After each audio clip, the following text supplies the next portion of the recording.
അതെന്താടാ പെട്ടെന്നൊരു യാത്രയ്ക്കുള്ള പ്ലാനിങ്? വരൺ ഇതിനു മുമ്പ് ഇങ്ങനൊന്നും പറഞ്ഞില്ലല്ലോ. ആ നാശങ്ങളുടെ അടുത്തുനിന്ന് എനിക്കൊന്ന് രക്ഷപ്പെടണം. അവര് കാണാത്ത ദൂരത്തിലേക്ക് പോയാ എല്ലാവർക്കും മനസ്സമാധാനമായിട്ടിരുന്ന് ഭക്ഷണം കഴിക്കാമല്ലോ, കുറച്ചു സമയം ഉറങ്ങാമല്ലോ. അവരെ ഇവിടെ നിർത്തിക്കൊണ്ട് പോകാന്നാണോ? അവരെങ്ങോട്ടെങ്കിലും പോട്ടെ. അവർ ഒരിടത്തും പോവില്ല. നമ്മൾ എല്ലാവരും ഇവിടെ നിന്ന് ഇറങ്ങിയാലേ സുകുമാരി കണിമംഗലത്തെ മഹാറാണിയാവും. നമ്മൾ തിരിച്ചു വരുമ്പോഴേക്കും എല്ലാം കൈവിട്ടു പോയ അവസ്ഥ ഉണ്ടായിട്ടുണ്ടാവും. അതുകൊണ്ട് യാത്രയൊന്നും മോൻ പ്ലാൻ ചെയ്യണ്ട. ശരിയാ വരൺ, ഒരു കാരണവശാലും നമ്മൾ പോകാൻ പാടില്ല. പോയാ നമ്മള് തോറ്റുപോയതുപോലെ ആവും. എല്ലാം സമ്മതിച്ചു കൊടുക്കുന്ന പോലെ ആവില്ലേ? പിന്നിപ്പോ എന്താ ചെയ്യാ? വേഷം കിട്ടുന്ന ഒരാണായിരുന്നെങ്കിൽ അടിച്ചവന്റെ നടുവൊടിക്കായിരുന്നു. ഇതിപ്പോ കൈ പൊക്കാൻ പോലും പറ്റാത്ത അവസ്ഥയായല്ലോ. എത്ര ദേഷ്യം വന്നാലും കൈ പൊക്കരുത്. കഴുത്ത് പിടിച്ച് ഞെരിച്ചു എന്നായിരിക്കും മുത്തശ്ശി പോയി പറയാൻ പോകുന്നത്. വരണേ, സുകുമാരി തൽക്കാലം ജയിച്ച് നിന്നോട്ടെടാ.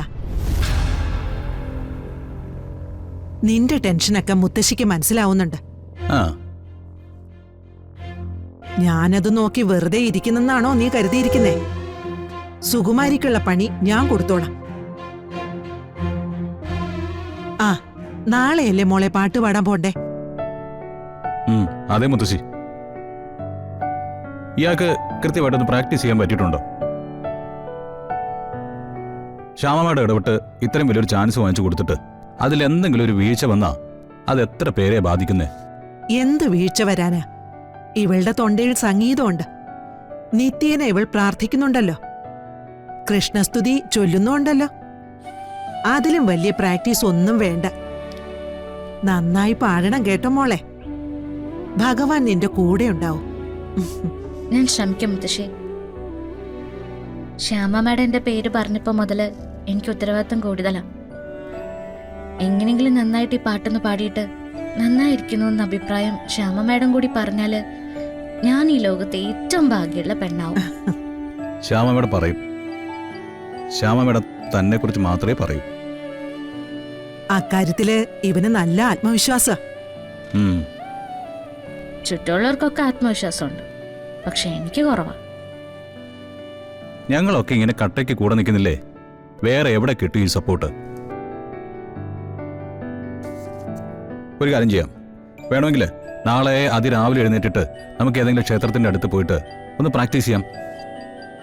ക്ഷേത്രത്തിൽ പോകാൻ വിളിച്ചാൽ ഞാൻ വരാം, അല്ലാതെ അവിടെ ചെന്ന് പാടാൻ എന്നെ കൊണ്ട് പറ്റില്ല. വരും, നാളെ അമ്പലത്തിന്റെ മുന്നിൽ വെച്ചിട്ട് പാടിക്കോന്ന് പറഞ്ഞ് നിർബന്ധിക്കരുത്. എവിടെ ചെന്നാലും ഉള്ളതാ അങ്ങനൊരു നിർബന്ധം. അവൻ പറഞ്ഞോട്ടെ മോളെ, അവൻ പറയുമ്പോഴൊക്കെ നീ ഒരു പാട്ടങ്ങ് പാടിക്കോ. ഒന്നിച്ച് ജീവിക്കുമ്പോ ജീവിതം ഒരു സംഗീതം പോലെ ആവട്ടെ എന്നല്ലേ പറയാ? എന്നാ പിന്നെ അങ്ങനെ ആവട്ടെ അല്ലേടാ? ബുദ്ധിയുള്ളവര് പറയുന്ന കേക്ക്. ഈ ഫാമിലി ലൈഫ് എന്ന് പറഞ്ഞാലേ ഫുള്ളി മ്യൂസിക്കലായിരിക്കണം. Fully musical.